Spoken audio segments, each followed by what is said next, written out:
Whoa, came really close to that pole. Full throttle. Oh, shit. Oh, damn. Well, that's not good.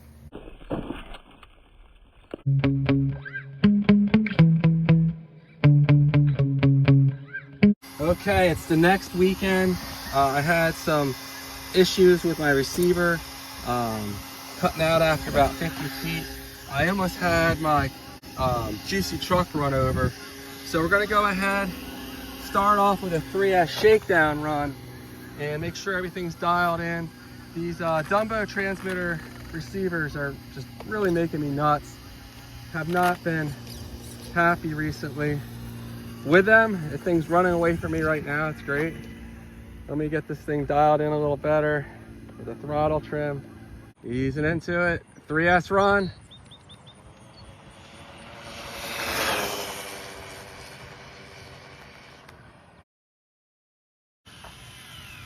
I was going to do a second run, but there's a car coming.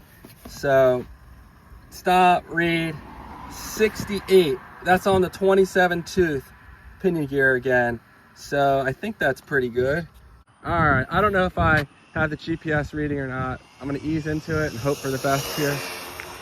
Whoa, pulling to the side there. All right, here we go. Ease it into it.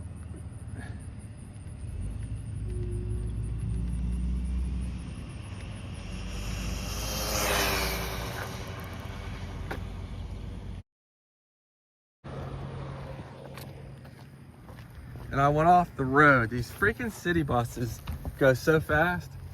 They always freak me out. So I'm gonna go up there and get this thing. All right, did we hit 68? No, only 66 on that second run. Track, start. It's reading again.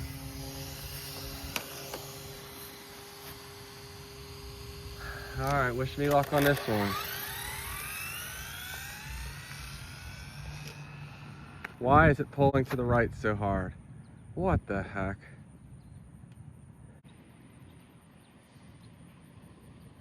So much for all their shakedown runs.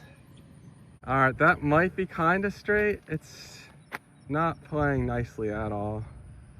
We're gonna come this way. Easing into it.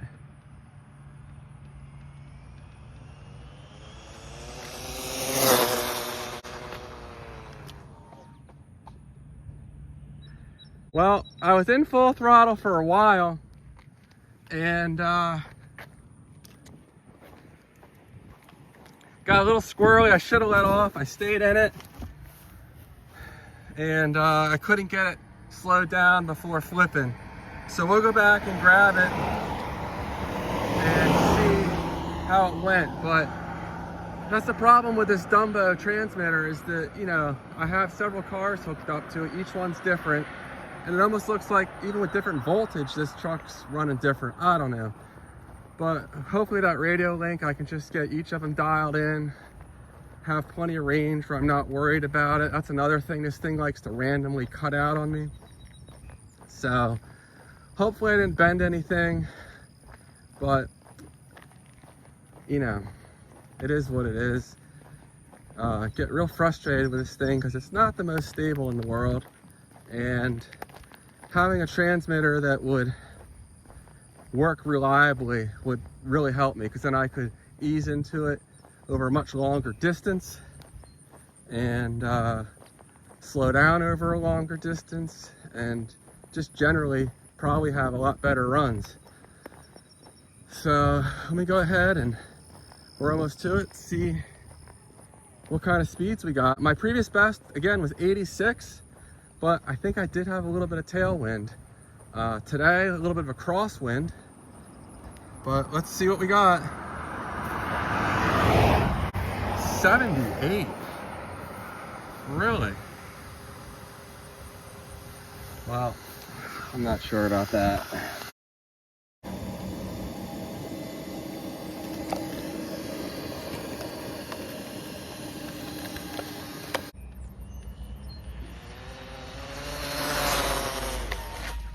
Whoa, came really close to that pole.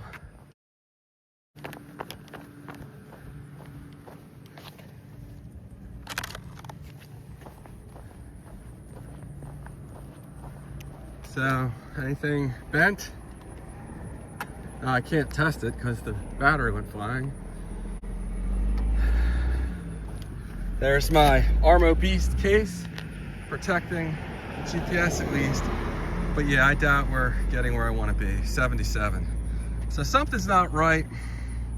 I'm running consistent speeds, but a lot slower than where I was at before on that 26 tooth pinion. So that's real unfortunate. Well, that's why I'm not going fast, is because the throttle's set down to like 70%, jeez. And now the battery's way run down. All right, this isn't gonna be official because I didn't record the intro and the battery's run down. So it is what it is. I'm just gonna kind of do another shakedown run here. Easing into it.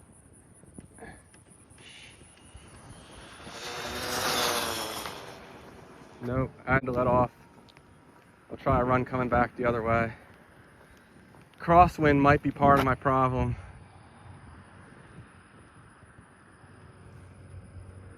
All right, here we go, easing into it.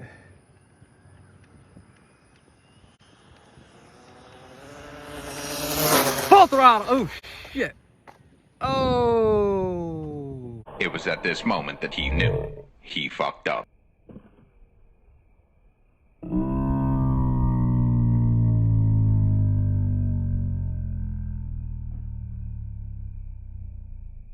I don't know what that was, but something just went airborne, like ridiculously high. That was probably 20 or 30 feet. It may have been a tire. Man, I guess I should have quit before something bad happened. I already had bent the wheelie bar. What a terrible day of speed running. Gosh, I wonder what that was. The battery came out last time. I don't think it was the battery though. That might have been a tire. I don't know. Maybe that extra weight on the front end is actually messing me up. Yeah, that's exactly what it was. So, man, that's no good.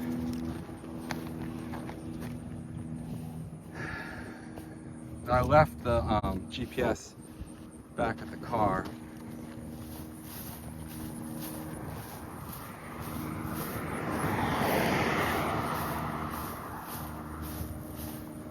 Damn.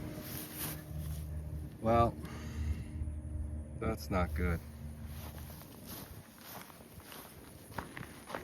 And I'm probably missing pieces.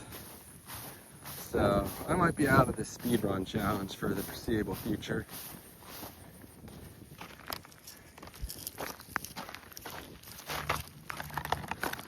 Looks like the battery stayed in there this time.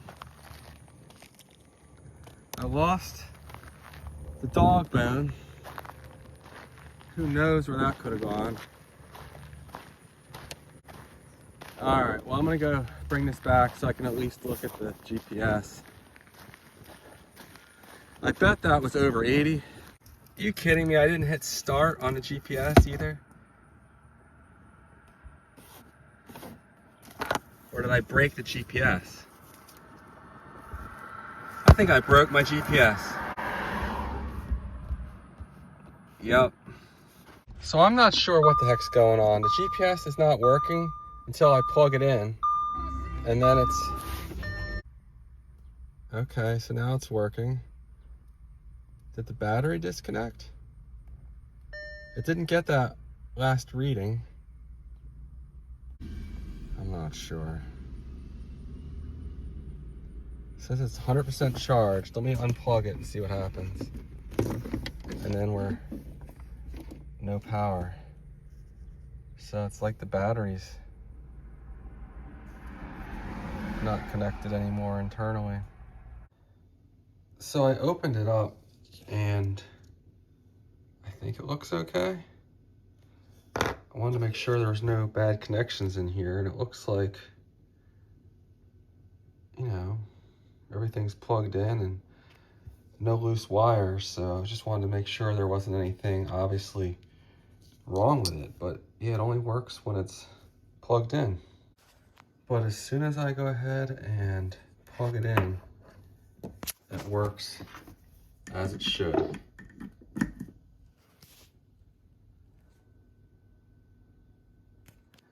So I don't understand why it's not getting power from the battery.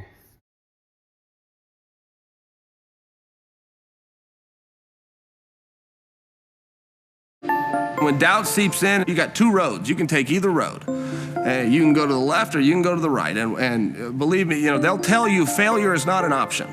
That is ridiculous. Failure is always an option. Failure is the most readily available option at all times.